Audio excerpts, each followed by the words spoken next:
India کی history میں دو تاریخ، دو دن بہت اہمیت کے حامل ہیں۔ ایک 26 جنوری ریپبلک ڈے اور دوسرا 15 اگست انڈیپینڈنس ڈے۔ ان دونوں کی تاریخ نہایت روشن اور تابناک ہے۔ 15 اگست کا دن آتا ہے، 26 جنوری کا دن آتا ہے تو پورا ملک خوشی مناتا ہے، ایک دوسرے کو مبارکباد دی جاتی ہے، ترنگا لہرایا جاتا ہے اور ان دونوں دنوں کو خوشی کے ساتھ سیلیبریٹ کیا جاتا ہے، کیونکہ آپ کو معلوم ہے کہ ہمارا ملک سالہ سال تک انگریزوں کے قبضے میں رہا ہے۔ سن 1601 میں ہندوستان میں انگریز آیا تھا۔ سن 1601 میں ہندوستان میں انگریز آیا تھا اور ساحلی سمندروں کے ساحل پر، ہندوستان کے ساحل پر یہ بحری جہاز کے ذریعے اترا، لنگر انداز ہوا۔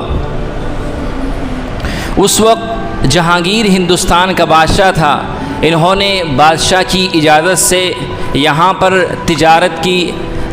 کا آغاز کیا، تجارت شروع کی کہ ہم اپنا مال یہاں لے کر آئیں گے اور یہاں کا مال برطانیہ کی منڈی میں لے کر جائیں گے، اس سے ہمارا بھی فائدہ ہوگا، آپ کے ملک کا بھی فائدہ ہوگا۔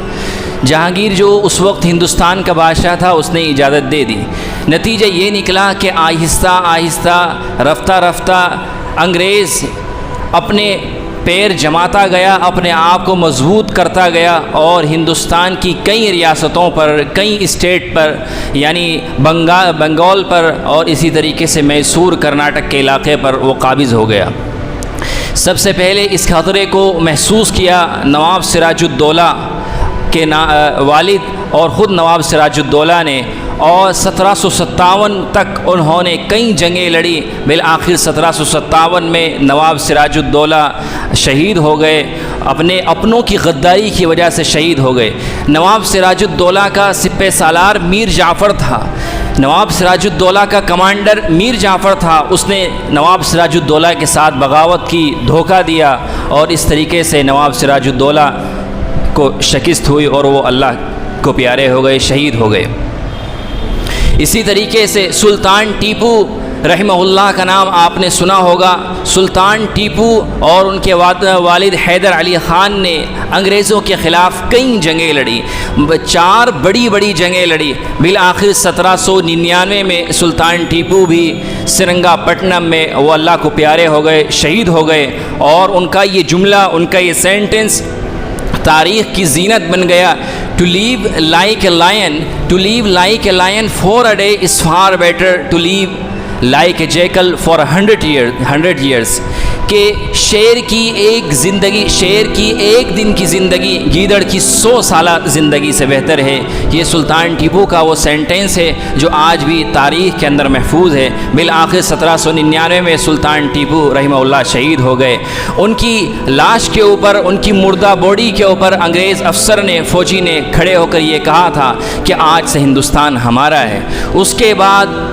ایسٹ انڈیا کمپنی کے لوگ یہاں دلی آئے اور دلی کی سلطنت پر قبضہ کیا، اور 1803 میں دلی کے اندر 3 فارمولے کے اوپر بیسڈ یہ اعلان کیا کہ خلقت خدا کی، ملک بادشاہ سلامت کا، لیکن آج سے حکم بہادر کمپنی کا ہوگا۔ وہ ڈائریکٹلی یہ اعلان نہیں کر سکتے تھے کہ آج سے ہم راج کریں گے، آج سے ملک ہمارا ہو گیا، اس لیے کہ ان کو یہ ڈر تھا کہ عوام کے اندر، جنتا کے اندر کہیں ہمارے خلاف بغاوت نہ شروع ہو جائے۔ اس لیے انہوں نے بڑی چال بازی سے، بڑی ہوشیاری سے 3 فارمولوں پر بیسڈ یہ اناؤنسمنٹ کیا کہ خلقت خدا کی، ملک بادشاہ سلامت کا، لیکن آج سے آرڈر، حکم وہ ایسٹ انڈیا کمپنی کا ہوگا۔ جس وقت انگریز نے ہندوستان میں، دلی کے اندر یہ اعلان کیا، اسی وقت اس دور کے سب سے بڑے عالم دین حضرت شاہ ولی اللہ محدث دہلوی کے بڑے بیٹے حضرت مولانا شاہ عبدالعزیز صاحب رحمہ اللہ نے دلی کے اندر یہ اعلان کیا، یہاں پر یہ اعلان کیا کہ آج ہمارا ملک غلام ہو گیا ہے، اور اس ملک کو آزاد کرانے کے لیے جہاد کرنا، انگریزوں کے خلاف لڑنا، انگریزوں سے جہاد کرنا، یہ ہر مسلمان کا فرض ہے۔ میرے دوستو یہ وہ اعلان تھا، اور ایسے وقت میں اعلان تھا کہ کوئی مائی کے لال کی یہ ہمت نہیں تھی، کسی کے اندر اتنی سخت باقت نہیں تھی کہ وہ انگریز کے خلاف، ایسٹ انڈیا کمپنی کے خلاف اپنی زبان سے ایک لفظ بھی نکال سکے۔ ایسے وقت میں حضرت شاہ عبدالعزیز صاحب رحمہ اللہ نے یہ فتویٰ ایشو کیا کہ آج سے ہمارا ملک غلام ہو گیا ہے، اور اس ملک کو آزاد کرانے کے لیے جہاد کرنا یہ ہر مسلمان کا، ہر ہندوستانی کا فرض ہے۔ اس اعلان کے بعد، اس فتوے کے بعد ان کو اس کا نقد بدلہ بھی ملا، ان کے کھانے میں زہر دے دیا گیا، ان کے جسم پر سفید داغ پیدا ہو گئے، ان کی جو زمین و جائیداد تھی ان کو لوٹ لیا گیا، ان کو سلب کر لیا گیا۔ بالآخر کچھ دنوں کے بعد، ایک مدت کے بعد، حضرت شاہ عبدالعزیز صاحب اللہ کو پیارے ہو گئے، مگر اس مرد مجاہد نے اپنے جانے سے پہلے اپنے 2 شاگردوں کو اس مشن کے لیے تیار کر دیا، ایک حضرت مولانا سید احمد شہید بریلوی رحمۃ اللہ علیہ اور دوسرے حضرت شاہ اسماعیل شہید رحمۃ اللہ علیہ۔ ان دونوں کو اس مشن کے لیے تیار کیا۔ یہ حضرت کی وفات کے بعد، حضرت کے انتقال کے بعد، ان دونوں حضرات نے پورے ملک کے، ہندوستان کے دورے کیے۔ یہ جہاں تک جا سکتے تھے وہاں تک گئے، اور جا کر لوگوں سے اپنے ہاتھ پر یہ بیعت لی، یہ وعدہ کیا کہ لوگوں یہ وعدہ کرو کہ ہم اپنے اس ملک کو آزاد کرانے کے لیے اپنی جان کو قربان کریں گے، اپنے مال کو قربان کریں گے، اولاد کی قربانی دینے کی بات آئے تو اپنی اولاد کو بھی قربان کریں گے۔ یہ لوگ جہاں تک جا سکتے تھے وہاں تک گئے، یہ مظفر نگر گئے، دیوبند گئے، میرٹھ گئے، اور نہ معلوم ہندوستان کے کن کن علاقوں کے اندر گئے۔ بالآخر انہوں نے ایک فوج تیار کی۔ بالآخر ایک فوج تیار کرنے کے بعد بالا کوٹ کی پہاڑیوں پر 1831 میں انہوں نے جنگ لڑی، اور یہ مجاہدین وہاں پر جنگ کی، ملک کی آزادی کے خاطر شہید ہو گئے، ان کو فتح نہیں مل سکی۔ دوستو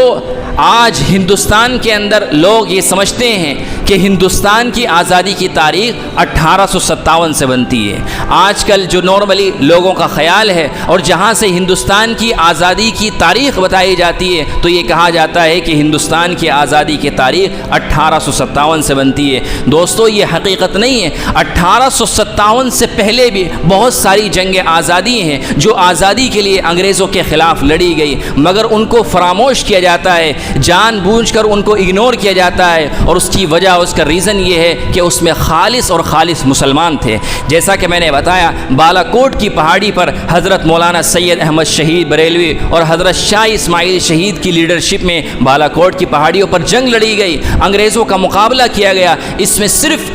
غیر مسلم نہیں، صرف مسلمان تھے، اور مسلمان بھی نارمل مسلمان نہیں تھے، بلکہ جو دیندار علماء کا طبقہ تھا، ملاؤں کا طبقہ تھا اس وقت، وہ اس جنگ کے اندر شریک تھے۔ سلطان ٹیپو کی 4 جنگیں جو لڑی گئی 1799 تک،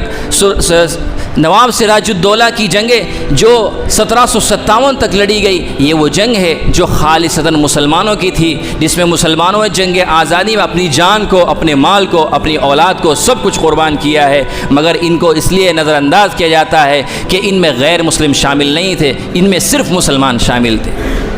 بہرحال میں نے بتایا کہ سید احمد، اب 1857 کی جو جنگ آزادی ہے، اس کے اندر مسلمان بھی شریک ہیں اور غیر مسلم بھی شریک ہیں، مگر اس کے اندر بھی مسلمان زیادہ شریک ہیں، مسلمانوں کی تعداد زیادہ ہے، غیر مسلموں کی تعداد اس کے اندر بھی کم ہے۔ 1857 کی جنگ آزادی، یہ جو جنگ ہے یہ مظفر نگر شاملی کے میدان میں لڑی گئی، اور یہ حضرت مولانا قاسم نانوتوی رحمۃ اللہ علیہ، مولانا رشید احمد گنگوہی رحمۃ اللہ علیہ، حاجی امداد اللہ مہاجر مکی، مولانا یعقوب نانوتوی رحمۃ اللہ علیہ، یہ وہ لوگ تھے کہ جن کی لیڈرشپ میں، جنہوں نے اس جنگ کو تیار کیا تھا، اس جنگ کو انگریزوں کے خلاف برپا کیا تھا۔ بالآخر اس جنگ کے اندر بھی کامیابی حاصل نہیں ہو سکی۔ بظاہر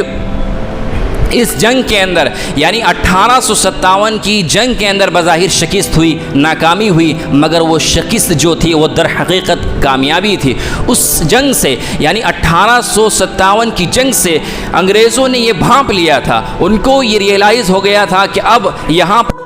پکڑنا اور یہاں پر اپنے آپ کو مضبوط کرنا آسان نہیں ہے۔ ایک بہت بڑا طبقہ وہ ہمارے خلاف بغاوت کے طور پر کھڑا ہو چکا ہے۔ بالآخر اس جنگ کے اندر، اس جنگ میں سے بعض لوگ جو اپنے آپ کو، جو بچ گئے تھے، جنہوں نے اپنے آپ کو چھپا لیا تھا، جیسے مولانا قاسم نانوتوی، مولانا رشید احمد گنگوئی، چند حضرات کا میں نے نام لیا، یہ لوگ اس جنگ سے انہوں نے اس جنگ سے اپنے آپ کو بچا لیا، اس جنگ کے اندر شریک تھے، مگر جب دیکھا کہ جنگ میں ناکامی ہوئی اور مسلمان بڑی تعداد میں شہید ہو گئے تو یہ چھپ گئے۔ یہ اس لیے نہیں چھپے تھے کہ یہ اپنی جان بچانا چاہتے تھے، بلکہ اس لیے چھپے تھے کہ اس جنگ میں ہمیں ناکامی ہو گئی، اب ہماری ذمہ داری یہ ہے کہ ہم ایک اور جنگ برپا کریں، ایک اور جنگ انگریزوں کے خلاف کھڑی کریں۔ بہرحال 1857 کی جنگ کے بعد وائسرائے برطانیہ نے ایک وفد ہندوستان کے اندر بھیجا اور اس کو یہ کہا کہ جاؤ وہاں جا کر دیکھو اور وہاں جا کر جائزہ لو کہ وہاں کے حالات کیا ہیں، کہ ہندوستان کے اندر ہماری حکومت کس طرح کامیاب ہو سکتی ہے، کس طرح مضبوط ہو سکتی ہے۔ بہرحال وہ وفد برطانیہ سے یہاں پر آیا، اس نے یہاں کے حالات کا جائزہ لیا اور پھر ایک رپورٹ لکھی، اور رپورٹ میں لکھا کہ اس ملک کے اندر آزادی کی جنگ کو برپا کرنے والے در حقیقت وہ مسلمان ہیں، آزادی کی جنگ میں حصہ لینے والے وہ در حقیقت زیادہ تر مسلمان ہے اور علماء ہے۔ اگر ہمیں اس ملک کے اندر اپنی حکومت کو مضبوط کرنا ہے، اپنے آپ کو مضبوط کرنا ہے، تو ان مدرسوں کو، ان ملاؤں کو، ان مولویوں کو ختم کرنا پڑے گا۔ جب تک یہ مدرسے رہیں گے تب تک ہم اپنی حکومت کو ہندوستان کے اندر مضبوط نہیں کر سکتے۔ 1857 سے لے کر 1864 تک یہ ہندوستان کی تاریخ کے بہت دردناک، بہت المناک سال ہیں۔ ان سالوں کے اندر 1857 سے 1864 تک ان سالوں کے اندر لاکھوں مسلمانوں کو شہید کیا گیا، ہزاروں علماء کو موت کے گھاٹ اتار دیا گیا۔ ایک مشہور ہسٹورین ہے، انگریز ہسٹورین تھامسن، وہ یہ کہتا ہے کہ میں دلی میں اپنے خیمے میں بیٹھا ہوا تھا کہ مجھے مردار کی بدبو محسوس ہوئی کہ میں اپنے خیمے کے پیچھے گیا تو کیا دیکھتا ہوں کہ بھٹیاں جلی ہوئی ہیں، تنور جلے ہوئے ہیں، اور مولویوں کو، ملاؤں کو لایا جا رہا ہے، بوریوں کے اندر ان کو باندھ کر تنوروں کے اندر، بھٹیوں کے اندر ڈالا جا رہا ہے، اور ان سے یہ کہہ رہے ہیں اور ان سے یہ کہا جا رہا ہے کہ اگر تم ایک مرتبہ یہ کہہ دو کہ ہم 1857 کی جنگ میں ہم شریک نہیں تھے تو ہم تمہیں چھوڑ دیتے ہیں، کہ میں اپنے پیدا کرنے والے کی قسم کھاتا ہوں کہ ایک بھی مولوی یا ملا ایسا نہیں تھا کہ جس نے یہ کہا ہو کہ ہم 1857 کی جنگ آزادی میں شریک نہیں تھے۔ صرف یہی نہیں بلکہ تاریخ یہ بتاتی ہے کہ پرانی دلی کے چاندنی چوک سے لے کر پاکستان کے لاہور کے خیبر تک جتنے بھی راستے میں پیڑ تھے، درخت تھے، ایک درخت بھی ایسا نہیں تھا کہ جس پر کسی مسلمان کی، کسی ملا کی یا کسی مولوی کی گردن نہ لٹکی ہو۔ ہر پیڑ کے اوپر گردن لٹکی ہوئی تھی۔ صرف یہی نہیں، آپ غور کیجئے کہ 1601 میں جب انگریز ہندوستان میں آیا تھا تو اس وقت صرف اور صرف دلی کے اندر 1000 دینی مدرسے تھے، صرف دلی میں 1000 دینی مدرسے تھے، مگر 1857 کے بعد 1864 تک ایک بھی مدرسہ دلی کے اندر موجود نہیں تھا۔ جتنے بھی مدرسے تھے سب کے اوپر بلڈوزر چلا دیے، سب کو مسمار کر دیا گیا۔ حضرت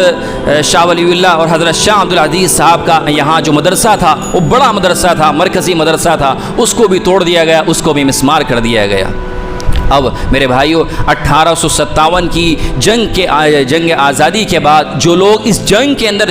شہید ہو گئے تھے ان کے بچے یتیم ہو گئے تھے، ان کی بیویاں بیوہ ہو گئی تھیں۔ اب ان کے جو بچے تھے وہ یتیم ہو گئے تھے، وہ سڑکوں پر پھر رہے ہیں، کوئی ان کا پرسان حال نہیں ہے، کوئی ان کی دستگیری کرنے والا نہیں ہے۔ اب ایسٹ انڈیا کمپنی کے لوگ، مشنری اسکول کے لوگ وہ آتے تھے اور ان کا ہاتھ پکڑتے تھے اور ہاتھ پکڑ کر یہ کہتے تھے آؤ ہمارے ساتھ چلو، ہم تم کو کھانے کے لیے بھی دیں گے، پینے کے لیے بھی دیں گے، ہم تمہیں مفت پڑھائیں گے، فری کھلائیں گے، فری پلائیں گے، سب کچھ تمہیں مفت پرووائڈ کریں گے، آؤ ہمارے ساتھ چلو۔ ان کا مقصد یہ تھا کہ ہم تمہیں انگریز بنائیں گے، ہم تمہیں کرسچن بنائیں گے۔ میرے بھائیوں، اس خطرناک دور کے اندر، اس وارس کنڈیشن میں اگر کسی نے سب سے اہم رول مسلمانوں کے لیے پلے کیا ہے تو اس میں صرف اور صرف علماء دیوبند ہے۔ ان حالات کو دیکھ کر یہ لوگ سر جوڑ کر بیٹھے اور تیاری کے بعد 1866 میں دارالعلوم دیوبند کی بنیاد رکھی گئی۔ 1866 میں دارالعلوم دیوبند کی بنیاد رکھی گئی اور ان لوگوں نے بھی سیم وہی نعرہ دیا جو انگریز نے دیا تھا کہ آؤ ہم تمہیں مفت پڑھائیں گے، مفت کھلائیں گے، مفت پلائیں گے، سب کچھ مفت دیں گے، آؤ ہمارے پاس آؤ، آؤ اس مدرسے کے اندر پڑھو۔ میرے بھائیو، انگریز یہ اعلان کرتا تو سمجھ میں آتا تھا، اس لیے کہ اس کے پاس خزانے تھے، اس کے پاس دولت تھے۔ وہ یہ کہتا تھا کہ میری حکومت کے اندر تو سورج غروب نہیں ہوتا، مگر یہ لوگ قاسم نانوتوی، مولانا رشید احمد گنگوہی گنگوہی مولانا یعقوب نانوتوی 1857 کے بعد یہ تو بوریا نشین لوگ تھے، یہ تو غریب تھے، بالکل فقیر تھے، ان کے پاس کچھ نہیں تھا، ان کے پاس صبح کھانے کے لیے تو شام کو نہیں تھا، شام کو ہے تو صبح کھانے کے لیے نہیں تھا۔ ان لوگوں نے یہ مدرسہ کھڑا کیا اور دارالعلوم دیوبند کی بنیاد رکھی، اور بنیاد رکھنے کے بعد اپنے قوم کو یہ آواز دی اور قوم کو پکار کر کے کہا کہ دیکھو اگر یہ مدرسہ زندہ ہے تو تم زندہ ہو، تمہاری نسل کے اندر، تمہاری نسلوں میں تمہارے اندر ایمان زندہ ہے، اسلام کی روشنی زندہ ہے۔ اگر خدا نہ خواستہ یہ مدرسہ مر گیا تو تمہارے اندر اسلام کی روشنی ختم ہو جائے گی، تمہاری نسلوں کے اندر ایمان اور اسلام کی روشنی ختم ہو جائے گی۔ میرے بھائیو، آج وہی دارالعلوم ہے کہ اسی دارالعلوم کی بدولت آج ہم یہاں مسلمان بیٹھے ہیں۔ اگر میں یہ کہوں تو مبالغہ نہیں ہوگا کہ آج ہم جو ایمان کے ساتھ، اسلام کے ساتھ، اس ٹوپی اور کرتے کے ساتھ بیٹھے ہوئے ہیں تو وہ دارالعلوم دیوبند اور دارالعلوم دیوبند سے پیدا ہونے والے یہ چھوٹے چھوٹے مدرسے جیسے آپ یہاں بیٹھے ہیں، انہی کی بدولت ہے کہ اللہ رب العزت نے ہمارے اسلام کو، ایمان کو ہندوستان کے اندر محفوظ رکھا ہے۔ ورنہ 1857 کے بعد جیسا کہ میں نے بتایا، انگریز نے دو کام شروع کیے کہ پہلا کام یہ تھا کہ جو بھی مولوی ہیں، ملا ہیں، ان کو ختم کیا جائے، ان کو قتل کیا جائے، اور اس کے نتیجے میں ہزاروں نہیں لاکھوں مسلمان شہید کر دیے گئے، لاکھوں علماء شہید کر دیے گئے۔ اور دوسرا کام یہ کیا تھا کہ اپنے یہاں سے، برطانیہ سے اپنے پادریوں کو بلایا، اپنے عیسائی اسکالر کو بلایا، اور یہاں بلانے کے بعد جلسے کیے، پروگرام کیے۔ ان پروگرام کے اندر ہندوازم کے متعلق، اسی طرح اسلام کے متعلق شکوک و شبہات پیدا کرنے شروع کیے کہ دیکھو ہندوازم کے اندر یہ غلط ہے، یہ تو عقل کے اندر یہ بات نہیں آتی، الوجیکل ہے، مسلمانوں کے اندر یہ بات غلط ہے، یہ الوجیکل ہے۔ اس طریقے سے شکوک و شبہات پیدا کرنا شروع کیے اور ان کو عیسائیت کی طرف لانا، یعنی دعوت دینا شروع کیا۔ یہ دو کام ایسے کیے کہ اس کام کے مقابلے میں دارالعلوم دیوبند کی بنیاد رکھی گئی۔ دارالعلوم دیوبند صرف اس لیے نہیں کھڑا کیا گیا تھا، دارالعلوم دیوبند کا سیٹ اپ صرف اس لیے نہیں ہوا تھا کہ بچوں کو پڑھایا جائے گا، ان کو اسلامک اسٹڈیز کی تعلیم دی جائے گی، صرف اس لیے نہیں۔ دارالعلوم دیوبند ایک فریڈم موومنٹ کی شکل میں وجود میں آیا تھا کہ یہاں بچوں کو اکٹھا کریں گے، نوجوانوں کو بلائیں گے، ان کو تعلیم سے لیس کریں گے، اور پھر ان کو جنگ آزادی کے لیے، ایک مستقل جنگ کے لیے تیار کریں گے تاکہ اس کے ذریعے ملک کو آزاد کیا جائے۔ میرے بھائیوں، یہ مسلمانوں کی جنگ آزادی کے لیے قربانی ہے۔ مسلمانوں نے اس ملک کو آزاد کرنے کے لیے وہ قربانی دی ہیں جو کسی دوسری قوم نے نہیں دی ہے۔ مگر افسوس کی بات یہ ہے کہ جب ہم ان باتوں کا ذکر کرتے ہیں تو خود ہم ہی، ہمارے بچے ہی، ہماری نوجوان نسل ہی وہ اچنبے کی شکل سے اور تعجب سے دیکھتے ہیں کیا ہمارے بزرگوں نے یہ قربانیاں دی ہیں، اس لیے کہ ہم کو معلوم نہیں ہے۔ میرے بھائیوں، ضرورت اس بات کی ہے کہ ہم یہ قربانیاں اپنے بچوں کو بتائیں، اپنی بچیوں کو بتائیں، اپنے نوجوانوں کو بتائیں کہ دیکھو اس ملک کی آزادی کے لیے ہم نے کس طرح اپنی جان کی قربانی دی ہے، اپنے مال کی قربانی دی ہے، اپنی اولاد کی قربانی دی ہے۔ ضرورت ہے کہ ہم اپنے بچوں کو ان تمام باتوں سے آگاہ کریں، ان کو سمجھائیں کہ اس ملک کے اندر جس طرح ایک ہندو کا حق ہے، اسی طرح ایک مسلمان کا حق ہے، اسی طرح ایک عیسائی کا حق ہے، اسی طرح ایک سکھ کا حق ہے۔ دعا فرمائیں اللہ رب العزت ان تمام مجاہدین آزادی کی قبروں پر کروڑوں رحمتیں نازل فرمائیں کہ جنہوں نے اس ملک کی آزادی کے لیے بے مثال قربانیاں پیش